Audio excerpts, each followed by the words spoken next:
Our main topic today is going to be covering a process for managing your money that can work kind of separately from a budget, but definitely in conjunction with a budget to help you improve your savings rate. It's something that was shared with me by a friend of mine who's a financial professional in Kansas. His name is Chris White. I'll put a link in the description below if you wanted to contact him to talk about this process. But before we dive into that, I want to give you a little bit of a housekeeping update on the podcast. We are not going to be producing a show next week for Tuesday. We're taking a little bit of a break so that we can focus on the programming and focus on making content that produces the most value for you. So if you don't want to miss when we come back, please subscribe to the show and follow us. Follow HopeFilled Financial Coaching, the HopeFilled Financial Podcast on Facebook or Twitter. I'll put links to the Facebook and the Twitter in the description below. Okay, let's get into the process that can help you improve your savings rate here in 2025. Okay, I've run into it where I'm working with a couple or an individual who has a hard time with budgeting because the way they've managed money historically, their natural mode of thinking about money is to open up their online checking, look at the amount that's in the checking account, say, I still have money.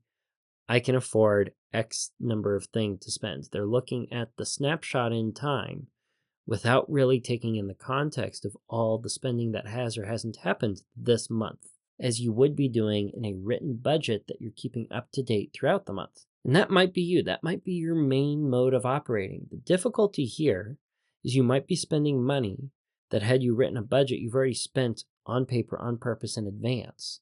So you could be writing a budget, and if you're not tracking the budget and looking there to see if you have money, but you're looking at the number in your checking account, you're going to find it very hard to stick to a budget. You're going to be able to deviate from that budget without knowing that you've done so. And to exacerbate the issue, you might have direct deposit running straight to that checking account so that anytime payday hits, it fills up and you feel like you have some free spending money, even when you don't. I'm going to pause here and talk about the way that I have traditionally understood the process for managing money as it flows into my possession and then out through spending, saving, and giving. I write a monthly budget. It's no shocker to those who follow the show for a while that my wife and I keep a monthly budget. We haven't missed a single month since we've been married over 5 years ago. We like doing the budget because we're able to use it as our basis to intentionally spend, save, and give. We're able to exercise frugality to its fullest by assigning every dollar a mission and then following through with it. And in our checking account, we keep a buffer, if you will, that is roughly equal to our monthly income. That way, we're kind of a month ahead. We're budgeting the money that largely lives in there at the start of the month and how it's going to go out. We have the direct deposit coming back in to the checking account, so that balance does go up and down. Neither of us are checking the checking account to see if we can spend on something in particular. We're looking at the budget. However, because we're looking at the budget, we're able to get close to the end of the month. We've already done this actually for December 2024. We look at where the bank account is, and we know that it needs to end at the same value where it began for it to be a zero-based budget. All of the spending, saving, and giving is equal to the income. The inflow for the month is equal to the outflow. And the outflow isn't all spending, right? There's saving in there. And that saving can include investing. So what we're doing is we're looking at where we spent. There might be some overspending. We're not perfect. We do overspend the budget. And we will then transfer the money from checking to savings or any investments at the end of the month, leaving the initial same balance to begin the budget for the following month. So we have a lump sum that is roughly equal to our budget. The direct deposit comes in throughout the month. Our spending and our giving go out. And at the end of the month, we move more or less what's left over to savings, but it's what we had planned to move to savings almost every month. But if you look at the phone, if you look at your online checking, you look at the browser, you see a number and you feel like you can spend. This process is frustrating to you, and your natural inclinations are going to fight against it, and you might simply give up out of frustration and a lack of hope. So this process that I'm going to introduce here flips this on its head. What if we had the direct deposit go to a savings account that's not tied to a debit card? And from that savings account, we decide how much we can spend, save, and give move the money for spending and giving out and work from there. And what if we scheduled that outflow so that it could happen on a weekly basis? We have a little bit of a buffer in our checking account or checking accounts where we're spending from and giving from. But it helps us see a number that's more reflective of what we actually have because we've already kept what we needed to save in the savings account. And we're not seeing that inrush on our checking account balance, making us feel like we can simply go spend a little bit more than we actually can afford.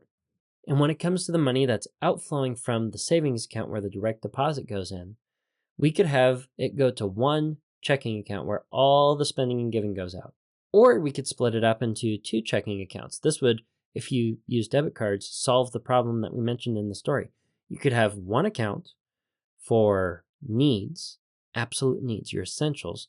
You can have another account for your wants, for the fun spending money. And you can have a rough idea of what your needs are going to be. So you move the same amount for the needs in a consistent, predictable way. And you're intentionally putting only what you can freely spend on the wants in the account with the wants. You could also do it where there's your spending and your giving. You could get as granular with this as you want. Depends on how many accounts you want to manage. I would keep it simple. I wouldn't use more than 2 or 3 accounts if I were using this method.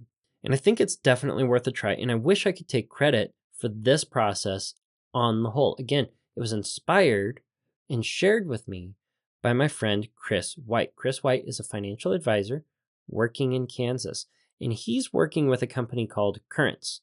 Their website is livecurrents.com. They do not sponsor this show. Chris does not sponsor this show. I was simply impressed by this process and how it can help people change their habits by changing their process for money to match their natural inclinations. Currents, I believe, makes their money by being a banking alternative that's tied to an app that helps you manage your money in the way that I just explained. And they link up their app with financial professionals so that the financial professionals can help individuals who have an improved savings rate figure out what to do with the money that's in that savings account that should now continue to grow better than it otherwise could have. Chris, I know you watch the show. If I'm wrong about that, feel free to correct me in the comments. And if you are interested in connecting with Chris, again, I've got a link in the description that will allow you to schedule a 15-minute conversation with Chris where he can tell you about Currents and maybe help you out with that. I'm not sponsored again. I'm simply trying to share a resource with you if this is something that is interesting and you believe helpful to you. For me personally, if I had heard this on a show from someone like me, I'd try to go out there and engage with the process myself first.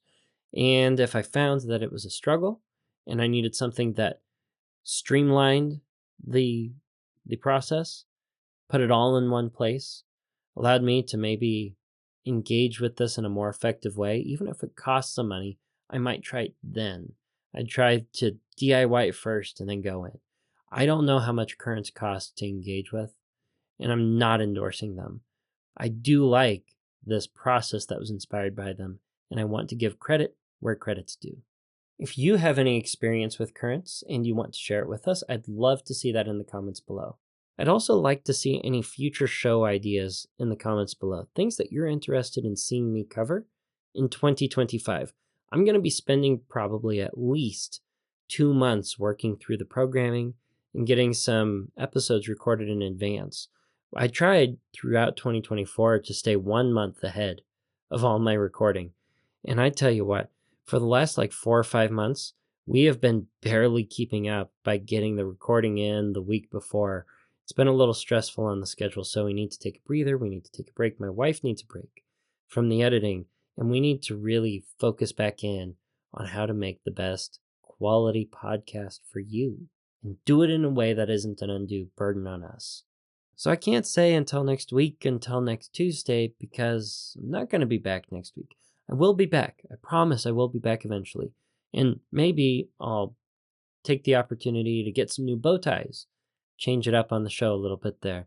So until I'm back, until the podcast is rolling again, I do sincerely hope and pray that you budget bravely and that you, in 2025, get to enjoy your hope-filled financial future. Thank you, and Happy New Year.